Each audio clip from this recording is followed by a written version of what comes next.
These are the most disturbing moments ever recorded at theme parks, arranged in the form of an iceberg. We'll start with the strange and unsettling, but as the video goes on, each layer will get darker. Until we reach the truly horrific, viewer discretion is highly advised. Level 1. Hershey Park. In May of 1987, Hershey Park in Pennsylvania was full of excitement and noise because a brand new attraction had just opened to the public. Almost 10 years had passed since the park had launched its famous Super Duper Looper, and now people were eager to see what came next. The new ride was called Canyon River Rapids, and it promised a wild adventure through rushing water, twisting currents, and foaming drops that made riders feel like they were caught in a real mountain river. Families lined up under the sun, ready to get soaked, laugh, and scream together, not knowing that in just a few days, the fun would turn into something far more frightening. Only 2 weeks after the grand opening on May 23rd, a group of 6 people climbed into one of the round rafts, 2 adults and 4 children, excited for what they thought would be a harmless thrill. The raft set off as usual, spinning and bouncing down the 1,700-foot course, water splashing on all sides. But halfway through the ride, something went terribly wrong. The raft hit a section of strong current, turned sideways, and before anyone could react, it flipped over completely, throwing everyone into the cold, churning water below. The passengers screamed as they were pulled by the current, struggling to keep their heads above water while the raft spun out of sight. Ride operators ran along the edge of the river, shouting for help, and emergency responders rushed in to pull the victims from the waves. The 2 adults managed to grab onto the raft, but the children were swept several feet downstream before rescuers reached them. All 6 people were hurt, with cuts, bruises, and 1 child nearly drowning. But by some miracle, everyone survived. The crowd that had once been cheering stood silent, watching in shock as paramedics helped the soaked riders out of the water. When investigators arrived, they began to look for what had gone wrong, and the answer turned out to be a mix of small mistakes that together had made the ride unsafe. The speed of the water had been set too high that day, the weight of the passengers had not been balanced evenly, and the design of the canyon itself created a dangerous stretch where the water widened too much, allowing the raft to turn sideways and catch the current at the wrong angle. When that happened, the force of the water lifted one edge of the raft and flipped it upside down. After the accident, Hershey Park shut the ride down right away, and the laughter that had filled that area of the park was replaced by the sound of sirens and worried voices. Over the next few weeks, engineers narrowed the wide section of the channel, adjusted the water speed, and stationed trained staff along the ride to watch the rafts more closely. When Canyon River Rapids reopened, it was safer, but the memory of that day stayed with those who had been there, a reminder that even a ride built for fun could turn dangerous in just a few seconds. The Smiler Crash. In the summer of 2015, at Alton Towers in England, there was a roller coaster that many people came to see because it was said to be the most extreme ride in the world, with 14 loops and twists that could turn the stomach of even the bravest riders, and its metal frame wound around itself like a giant spider made of steel, gleaming in the light and drawing huge crowds every day. Park proudly called it the Smiler, and people waited for hours to feel what it was like to fly through its tangled structure. The ride worked with 5 separate trains, all running at once, and each one was watched by computers that were meant to keep everyone safe, checking every movement and every stop. The staff trusted those screens more than their own eyes because they believed the machines would always be right, and no one wanted to question the system. But on June 2nd that year, the park was full of families, children, and teenagers. The line stretched far beyond the gates, and the air was loud with excitement and laughter. Earlier that morning, one of the empty trains had stopped halfway through the track, and the problem appeared on the control panel. But the staff did not go out to check it with their own eyes. Instead, thought the computer had made a small mistake, and they decided to reset the system manually, without knowing what they were about to cause. When they did that, the safety lock that was meant to hold back the other trains went silent, and a few minutes later, another train, filled with riders, was sent out. It went speeding down the track, twisting, turning, and racing towards the section where the empty train still sat. The riders screamed with joy until they came around the bend and met the stalled train head-on. At nearly 50 miles an hour, the sound of the crash was deafening. Metal slammed against metal, and in an instant the front row was destroyed. Two young women, Leah Washington and Vicky Balk, lost their legs below the knee while others were left with shattered bones, deep cuts, and internal injuries. The train rocked and shuddered, and the riders cried out in agony while people on the ground stood frozen, watching helplessly as rescue teams rushed in. When the investigation began, the truth that emerged was devastating. The park had no proper safety culture, no risk assessments, no real training for emergencies, and no rules for overriding the ride's computer system. The engineers had simply followed what they thought were normal procedures, but those procedures were dangerously flawed. Alton Towers tried to shift the blame onto one operator, firing him in an attempt to protect the park's image. But the court later found that the true fault lay with Merlin Entertainments, the company that owned the park. The prosecutors said that it was not one person's mistake, but the result of years of ignoring warnings and failing to care for safety. Merlin Entertainments pleaded guilty to health and safety breaches, and they were fined £5 million, the largest penalty ever given for an accident of that kind in Britain. The Smiler reopened the next year with new brakes, stricter wind speed limits, and emergency walkways for rescuers. But for the victims, those changes came too late. As one lawyer said, money could never replace limbs, and no amount of rebuilding could erase what those riders went through on that terrible day. 2. SeaWorld. At SeaWorld Orlando, there once lived a giant killer whale named Tilikum, a 12,000-pound orca who became both the park's biggest attraction and its darkest secret. For more than 20 years he performed before cheering crowds, tossing his great black and white body through the air beside trainers who smiled and waved as if nothing in the water could ever go wrong. One of the most popular attractions was called Dine with Shamu, a show where guests ate their meals beside the pool while trainers guided the whales through gentle tricks, showing what looked like a peaceful bond between humans and nature. It was meant to be something magical, a memory families could take home. But behind the bright smiles there were warning signs that no one wanted to see. On February 24, 2010, veteran trainer Dawn Brancheau, who had worked at SeaWorld for 16 years, finished a performance with Tilikum and stayed near the edge of the pool for what was called a relationship session. She leaned close to the whale, rubbing his head, when suddenly he lunged toward her. Some witnesses said he grabbed her by the ponytail, others said by the arm, but what happened next was clear. He pulled her into the water and refused to let go. Trainers and staff tried to lure him away with nets and food, but he kept Dawn beneath the surface for more than 40 minutes, tossing her again and again while the audience screamed and ran for help. Tilikum had a long history of violence, one that SeaWorld already knew about. In 1991, he had drowned a trainer in Canada, and 8 years later, a man was found dead, draped across his back inside his tank in Orlando. Still, SeaWorld continued to use him in shows, claiming that new rules would make everything safe.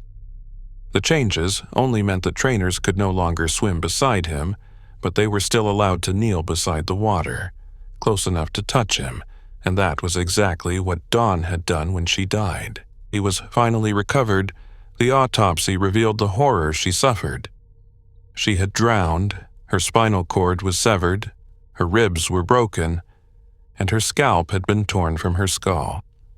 The government fined SeaWorld $85,000 for knowingly putting trainers in danger, and new barriers were required between humans and whales.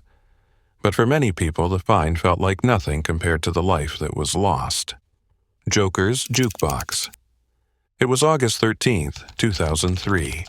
A hot Louisiana evening, and 52-year-old Rosa Donaldson had brought her 4-year-old grandson to the park for a day of fun.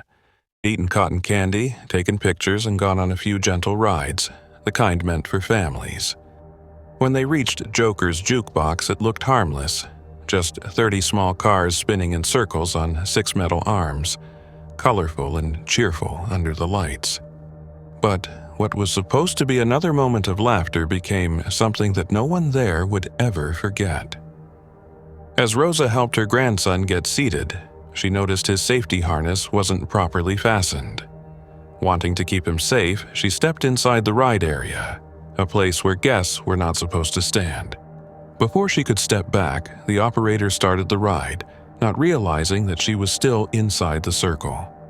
One of the cars swung around with full force and struck her in the head. Then another hit her body, throwing her to the ground. The sound of metal and screams filled the air as people nearby watched in horror. Park staff and paramedics ran to her side and rushed her to Lakeland Medical Center, but her injuries were too severe. Her pelvis was crushed, and she had lost too much blood. Despite the doctor's efforts, Rosa died before they could save her.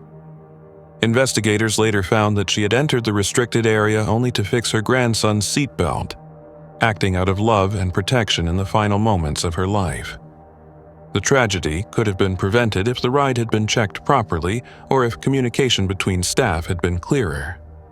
The story of Joker's Jukebox did not end there. 2 years later, Hurricane Katrina tore through New Orleans, flooding the entire park with filthy water and destroying everything inside. New Orleans was never rebuilt.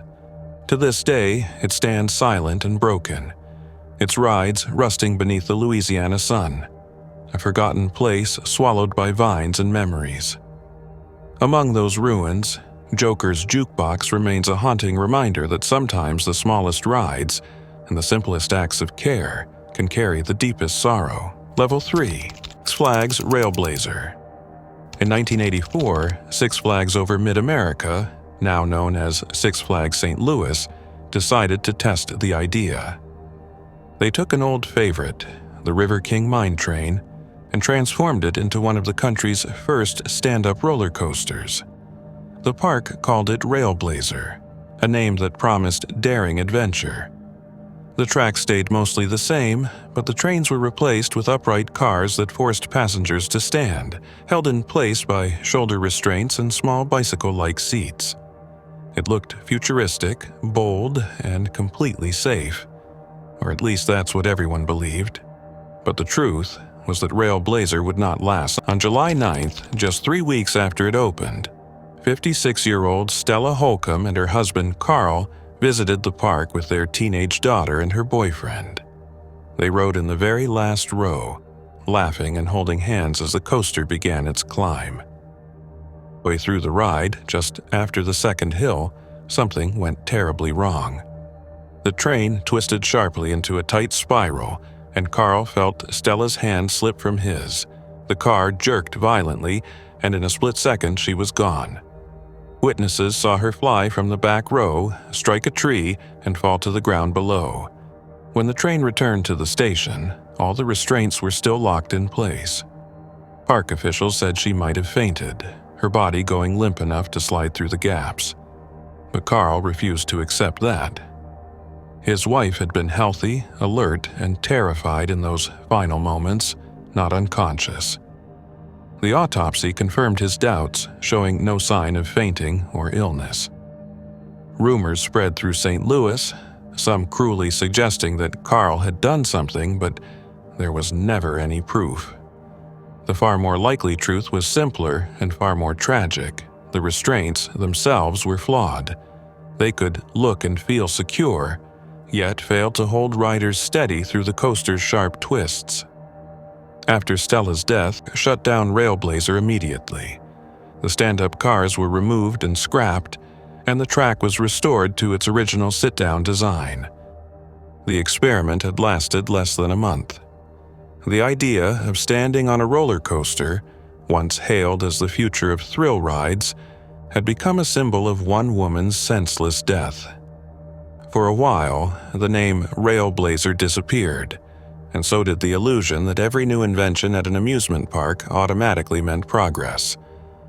Roger Rabbit Roller Coaster. In Mickey's Toontown, a new attraction had opened not long before, called Roger Rabbit's Cartoon Spin.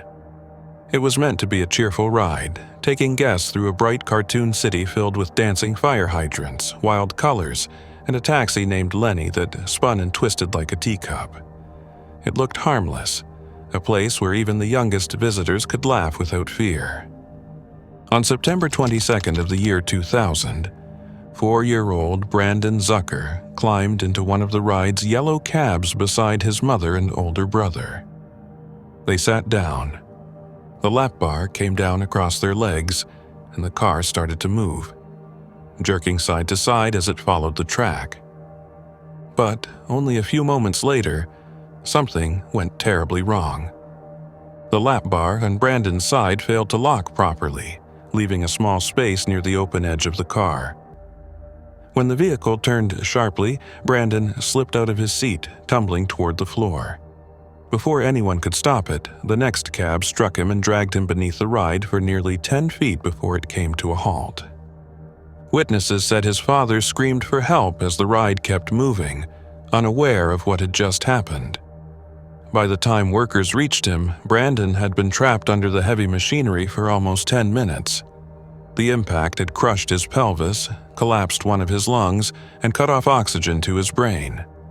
Paramedics fought to save him and managed to restart his pulse, but the damage was irreversible. The little boy who had entered the park smiling and full of energy would never walk or speak again. Investigators later found that Disneyland had placed Brandon in one of the most dangerous seats, right beside the open entryway, and had failed to make sure his lap bar was secure.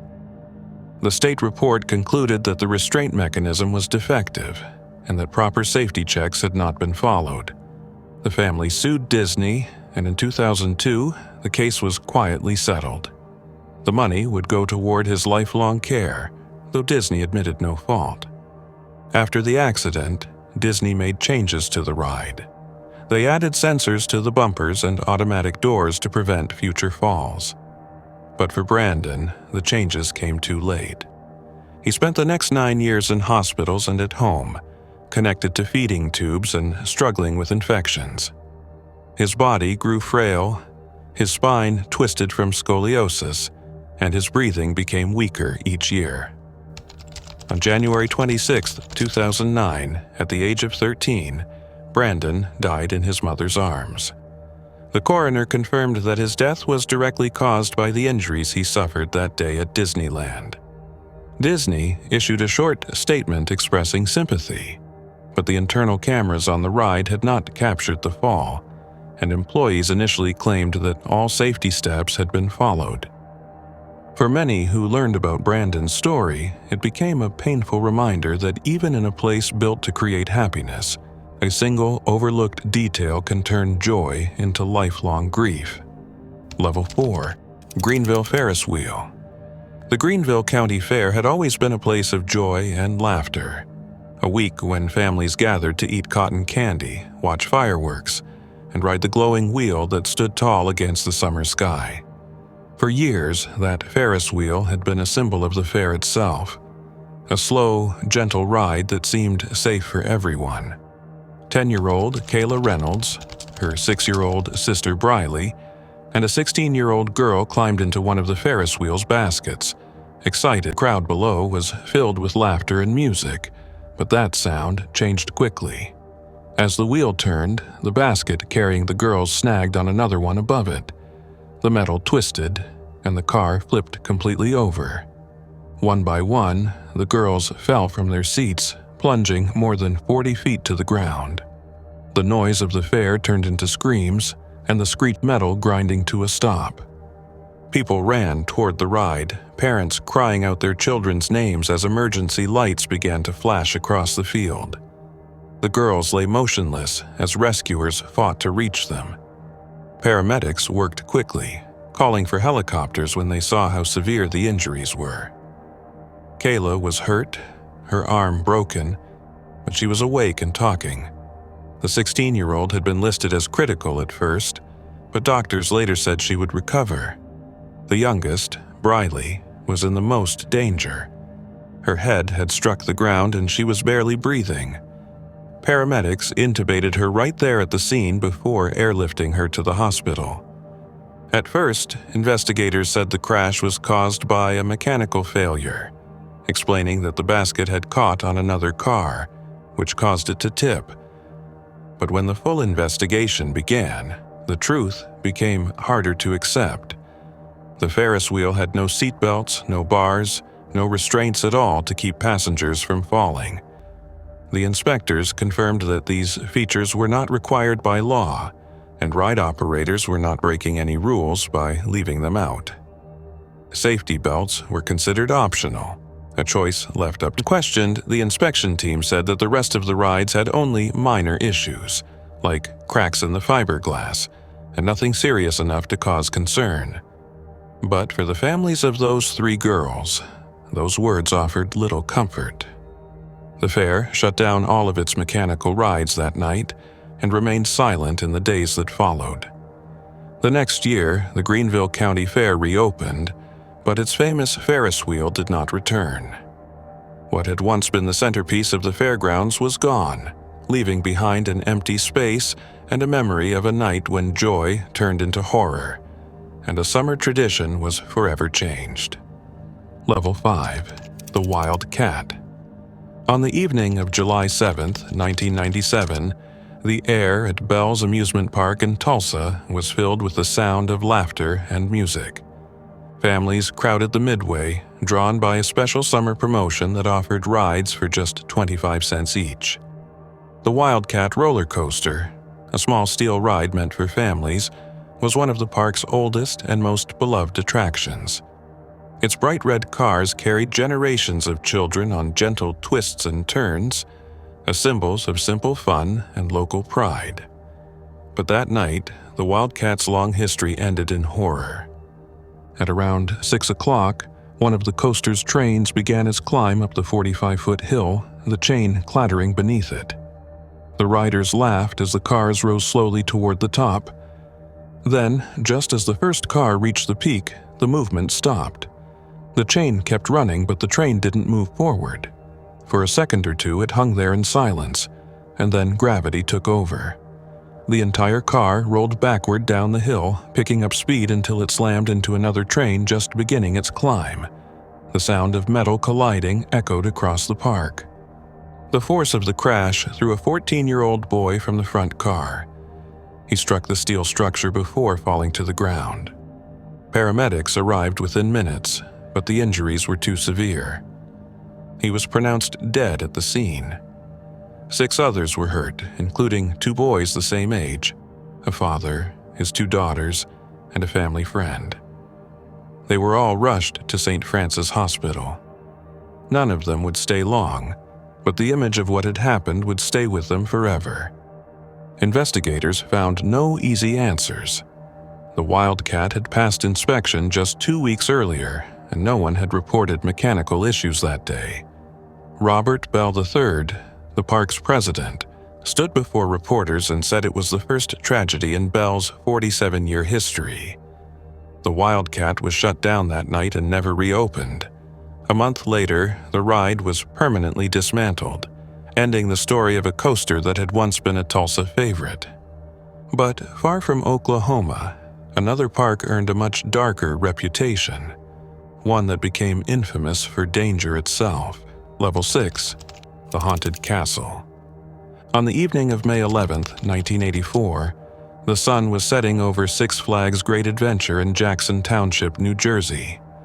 Families filled the park, laughter echoing through the air, lights flickering across the rides. Fairgrounds stood one of the park's most popular attractions, a walk-through maze called the Haunted Castle. It looked harmless from the outside, a row of trailers painted black, decorated with monsters and flashing lights. But inside it was a maze of confusion, darkness, and fear. The castle was made from 14 interconnected trailers, each one filled with narrow hallways, wooden walls, and foam padding meant to muffle sound. Strobe lights flashed as visitors stumbled through, while actors in masks jumped out from the hidden corners. The experience was supposed to be thrilling, a fun fright for teenagers daring each other to go inside. But beneath the screams and laughter, the structure was a trap waiting to ignite. Because it was considered temporary, the haunted castle did not have sprinklers, smoke detectors, or proper exit signs. Its walls were covered in flammable foam and fabric, the kind that burned fast and filled rooms with poisonous smoke. At around 6:30 that night, a 14-year-old boy walking through the maze lit a lighter to guide his friend in the dark. The flame touched the foam padding on the wall, and within seconds it spread like a match dropped in gasoline. The fire raced through the corridors, feeding on wood, fabric, and plastic as smoke filled the rooms. People inside began to cough and stumble, but many thought the smell and flickering light were part of the show. Some employees even ignored early shouts of fire, assuming guests were just playing along with the haunted theme. Within minutes, the castle became an inferno.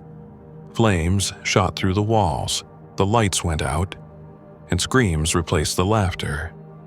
30 people tried to find their way out, crawling through black smoke, but the maze's tight turns and false walls trapped them. Near one of the exits, 8 teenagers collapsed together, suffocated by the smoke. When rescuers found them, their faces were pressed against metal vents, desperate for air. They had been only a few feet from safety. The investigation that followed revealed a pattern of neglect.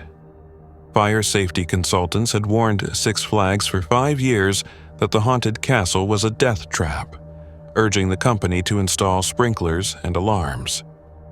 Management ignored every warning, choosing instead to save money and rely on the attraction's temporary classification to avoid inspections. When prosecutors charged Six Flags and its parent company, Bally Manufacturing, with aggravated manslaughter, the defense argued that local officials had failed to enforce safety codes. The jury agreed, and the companies were acquitted. Still, the tragedy forced change. The state of New Jersey passed new laws requiring sprinklers, smoke detectors, and illuminated exits in all enclosed or disorienting attractions, no matter how temporary they were. Other states soon followed. The blackened wreckage of the haunted castle was torn down, but its legacy lived on. In the lives lost, the families changed forever, and the new safety standards written in their memory. Level 7. Orlando Freefall at Icon Park.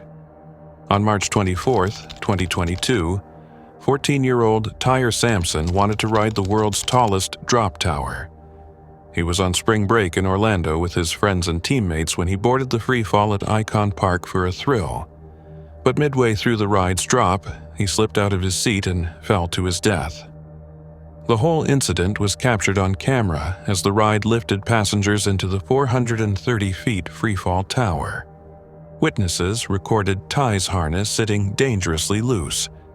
Seconds later, when the ride dropped, Ty slipped out.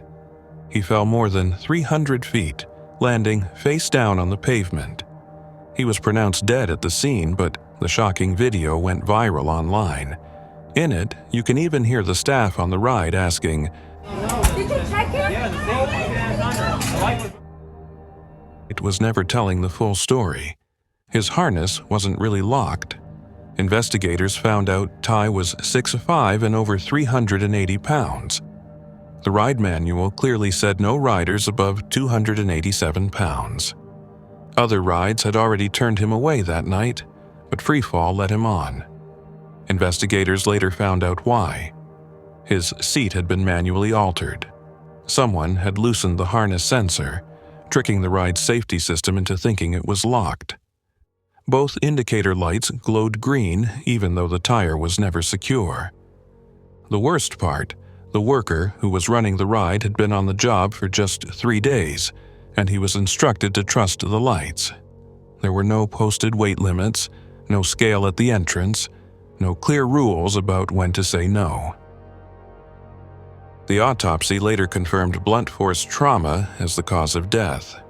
His family's lawyer explained in the harshest, clearest way how companies tweaked the seats so bigger people could ride, and Tyre's life was traded for a $35 ticket. The family sued the RID's owner, Eagle Drop Slingshot, and Icon Park. They were awarded $310 million. In 2023, the Freefall Tower was taken down. Nekiad, Tyre's mom, stood right there watching the